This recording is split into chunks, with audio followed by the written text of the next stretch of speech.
வெள்ளிக்கிழமைகளில் தாயார் உங்கள் வீட்டில் வாசம் செய்ய என்ன பூஜை செய்ய வேண்டும் என்ற உங்களது கேள்விக்கான பதில் இதோ.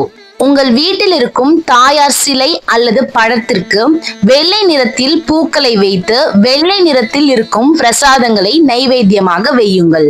வெள்ளை நிறம் தாயாருக்கு மிகவும் உகந்த நிறம். பின்பு உங்கள் வீட்டில் இருக்கும் துளசி மாடத்தில் மஞ்சள் குங்குமம் வைத்து துளசி தாயாருக்கு உங்களால் இயன்ற நைவேத்தியத்தை படைத்து பின்பு துளசி ஸ்தோத்திரத்தை 108 முறை பாராயணம் செய்யுங்கள். வெள்ளிக்கிழமைகளில் மாக்கோலமிட்டு பூஜை செய்வது மிகுந்த பலன்களை தரும். பின்பு வீடு முழுவதும் சாம்பிராணி தூபம் காட்டி வீட்டை மிகவும் சுத்தமாக வைத்துக் கொண்டால் மகாலட்சுமி தாயாருக்கு மிகவும் பிடிக்கும்.